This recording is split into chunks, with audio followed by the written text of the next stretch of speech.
Good morning दोस्तों। कक्षा 12 के नामक के मूल तत्व विषय के वर्गों में आप सभी का स्वागत है। दोस्तों, पिछले वीडियो में हमने भाग 1 के चैप्टर नंबर 5 साझेदार का प्रवेश अंतर्गत पढ़ाई शुरू की थी, जिसमें हमने नए साझेदार के प्रवेश के कारण जो बातें ध्यान में ली जाती है, अंत में उसके बारे में बात की थी। तो नए साझेदार के प्रवेश के वक्त 5 बातों का ध्यान हमें रखना होता है, जिसमें सबसे पहली बात थी लाभ हानि का नया प्रमाण और पुराने साझेदार का त्याग का प्रमाण, ख्याति संबंधित असर, संपत्ति और दायित्व का पुनर्मूल्यांकन की असर, अनामत और एकत्रित लाभ हानि की हिसाबी असर और साझेदारों की पूंजी में परिवर्तन। ये 5 बातों हमारे एग्जाम्पल पर प्रभावित हो रही है। तो आज हम लाभ हानि के वितरण के प्रमाण में परिवर्तन के बारे में पढ़ाई शुरू करेंगे।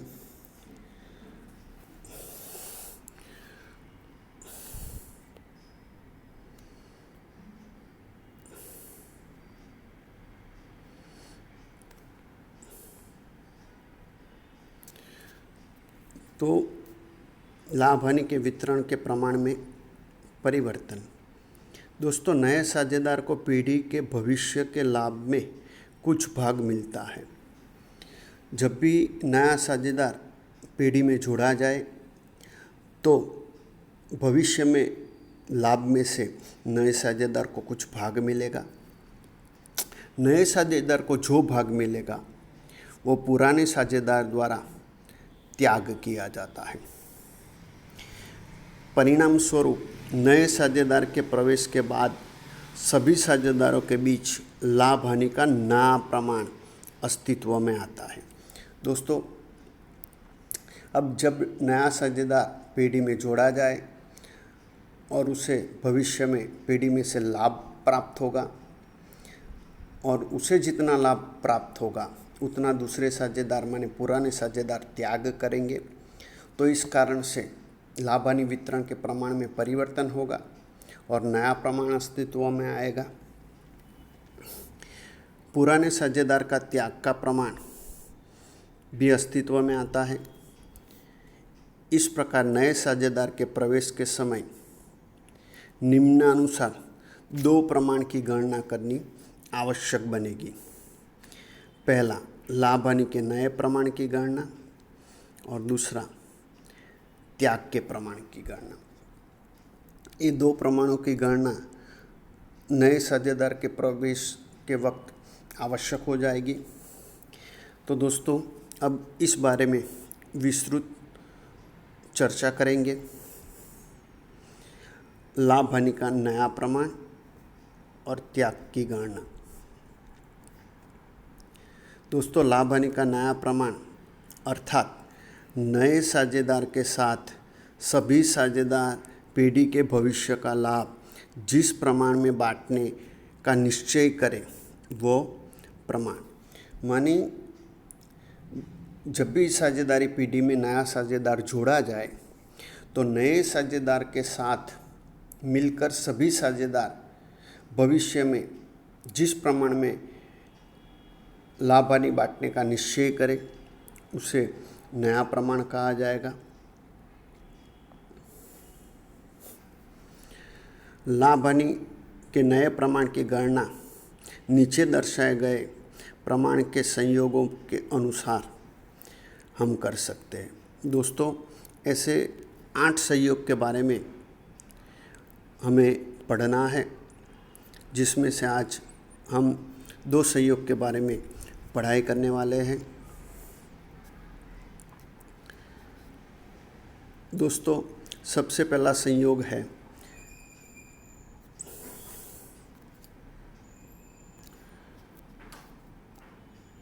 जब पुराने साझेदार के त्याग का भाग या त्याग का प्रमाण न दिया हो तब, माने पुराने साझेदार का त्याग का भाग या त्याग का प्रमाण नहीं दिया हो तो ये पहला संयोग है।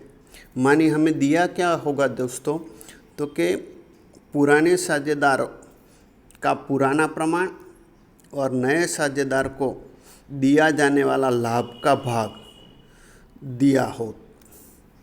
माने हमें दो बात दी हो, पुराने साझेदारों का पुराना प्रमाण और नए साझेदार को दिया जाने वाला भाग, ये दो ही बात हमें एग्जाम्पल में माने रकम में दी गई हो तो पहला संयोग है। दोस्तों, जब पुराने साझेदार का लाभ हानि का पुराना प्रमाण और नए साझेदार को दिया जाने वाला भाग दिया हो तब ऐसा माना जाता है कि नए साझेदार को उसका भाग देने के बाद बढ़ने वाला, माने जो लाभ बाकी बचेगा वो लाभ पुराने साझेदारों को उनके पुराने लाभ हानि के प्रमाण में बांट दिया जाएगा। मानी केवल हमें पुराने साझेदारों का पुराना भाग माने पुराना प्रमाण और नया साझेदार को दिए जाने वाला भाग दिया हो तब हमें ऐसा मानना है कि नए साझेदार को उसका भाग देने के बाद दोस्तों जो लाभ बचेगा वो पुराने साझेदार पुराने प्रमाण में बांट लेंगे। इसके लिए उदाहरण नंबर 1 देखें तो ए और बी एक पीढ़ी के 3/2 के प्रमाण में लाभ हानि बांटने वाले साझेदार हैं। सी को लाभ का 1/4 भाग देने की शर्त से प्रवेश दिया। लाभ हानि के नए प्रमाण की गणना कीजिए। दोस्तों, ए और बी 3/2 के प्रमाण में लाभ हानि बांटने वाले साझेदार हैं तो पुराना प्रमाण हुआ 3/2 और नए साझेदार का भाग है दिया गया है 1/4 माने 1/4 भाग। अब नए प्रमाण की गणना करें।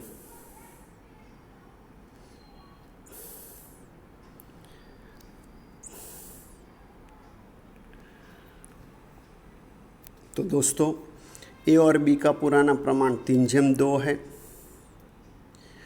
और नए साझेदार सी को 1/4 भाग देने की शर्त पर प्रवेश दिया गया है। तो हम मान लें कि पीढ़ी का कुल लाभ 1 है। अब पीढ़ी का कुल लाभ 1 मान लिया हमने और सी का भाग 1/4 है, तो पीढ़ी के कुल लाभ 1 में से सी को 1/4 भाग देने पर ए और बी के लिए शेष रहता भाग ज्ञात करना होगा। तो ए और बी के लिए शेष रहता भाग बराबर कुल लाभ माइनस नए साझेदार का लाभ भाग। दोस्तों, हमने कुल लाभ 1 माना है और सी को 1/4 भाग देना है, तो कुल लाभ में से सी का भाग 1/4 घटा देंगे। तो 1 में से 1/4 घटाने पर हमें परिणाम मिलेगा 3/4। माने सी को उसका भाग देने के बाद ए और बी के लिए शेष भाग बचेगा 3/4। अब दोस्तों, आगे बात हुई कि जब हमें पुराना प्रमाण और नए साझेदार का भाग ही दिया हो तो शेष जो भाग बचेगा उस साझेदार पुराने प्रमाण में बांटेंगे। माने यहाँ होगा ए और बी के लिए शेष भाग 3/4 उसके पुराने प्रमाण 3/2 में बांटा जाएगा। तो पुराने साझेदार के लिए नया भाग का सूत्र बनेगा लाभ का शेष भाग गुना गुना पुराने प्रमाण का भाग। तो ए का नया भाग दोस्तों, शेष रहता भाग 3/4 है और ए का पुराने प्रमाण में भाग है 3/5। तो गुना करना पर परिणाम होगा 9/20, माने ए का नया भाग होगा 9/20। बी का नया भाग शेष भाग 3/4 गुना बी का पुराने प्रमाण का भाग 2/5, तो उसका परिणाम होगा 6/20, माने बी का नया भाग होगा 6/20। माने इस तरह से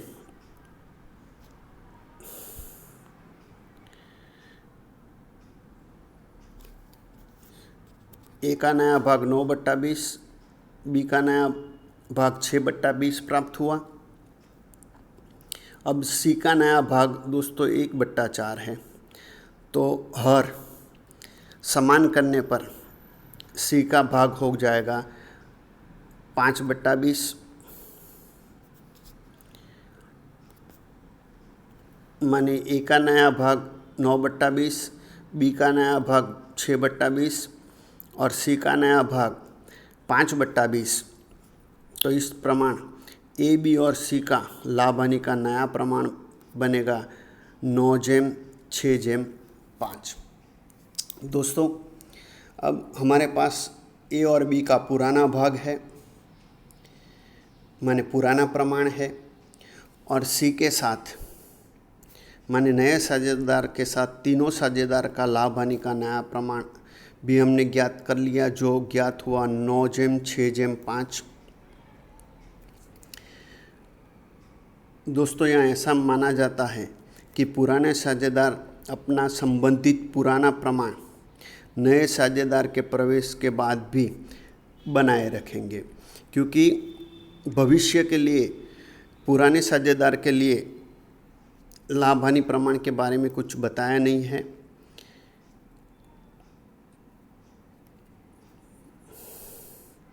इसका अर्थ यह होगा कि पुराने साझेदार नए साझेदार को दिया जाने वाला भाग पुराने प्रमाण में ही देंगे, इसलिए उसका संबंधित पुराना प्रमाण = त्याग का प्रमाण = नया प्रमाण बनेगा।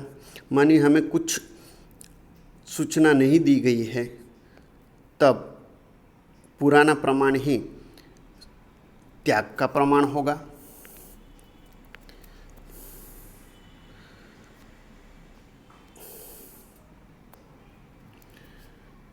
दोस्तों,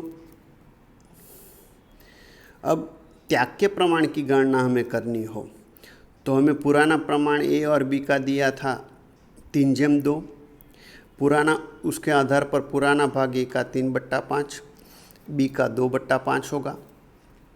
दोस्तों, हमने नया प्रमाण ज्ञात किया 9/6/5, तो नया भाग होगा ए का 9/20, बी का 6/20 और सी का 5/20।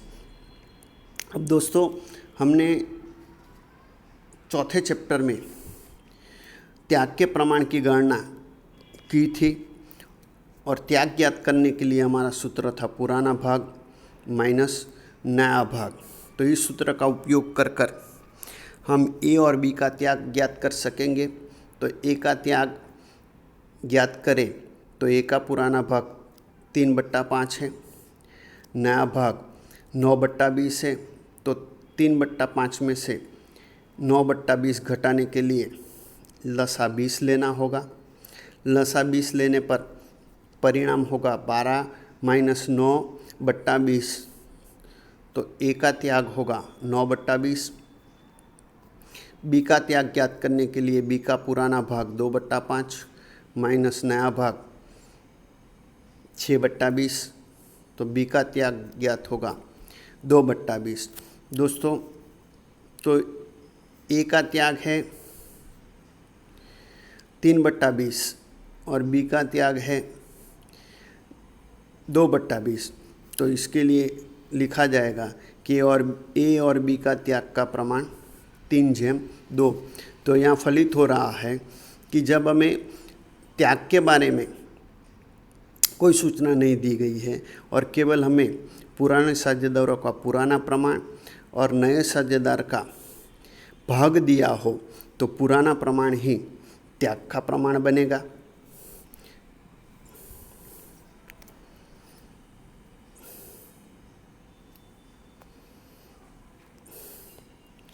अब दोस्तों दूसरी स्थिति के बारे में, दूसरे संयोग के बारे में देखें तो जब पुराने साझेदार का पुराना प्रमाण, नए साझेदार का भाग और पुराने साझेदारों का नया प्रमाण दिया हो तब, माने 3 बातें दी गई होगी। पुराने साझेदार का पुराना प्रमाण, नए साझेदार का भाग और पुराने साझेदारों का नया प्रमाण। दोस्तों पहला जो संयोग था उसमें पुराने साझेदार का नया प्रमाण नहीं दिया था, इसलिए हमने ऐसा माना था कि पुराना प्रमाण ही पुराने साझेदारों के लिए नया प्रमाण होगा।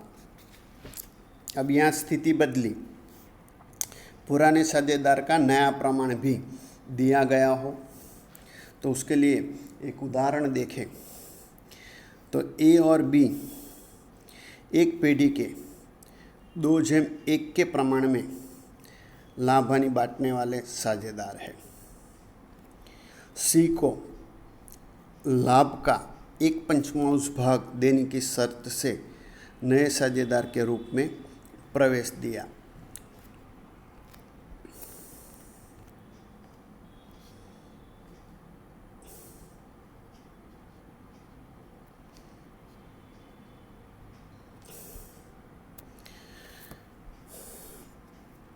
ए और बी भविष्य में लाभ हानि 2:3 के प्रमाण में बांटने का निश्चय किया। दोस्तों तो इस एग्जाम्पल में हमें ए और बी का पुराना प्रमाण दिया गया है जो 2:1 है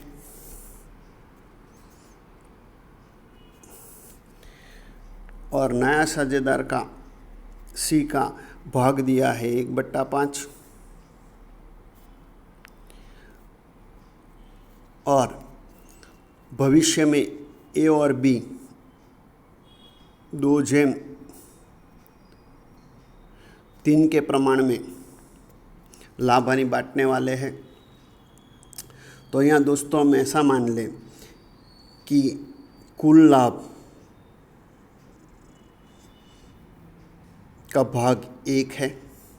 अब कुल भाग जो 1 है उसमें से नए साझेदार का भाग 1/5 देना है। तो ए और बी के लिए शेष रहता भाग ज्ञात करें तो कुल भाग में से नए साझेदार सी को दिए जाने वाला भाग घटाना होगा। तो कुल भाग 1 में से नए साझेदार का भाग 1/5 घटाने पर हमें परिणाम मिलेगा 4/5, माने ए और बी के लिए शेष रहता भाग 4/5 है।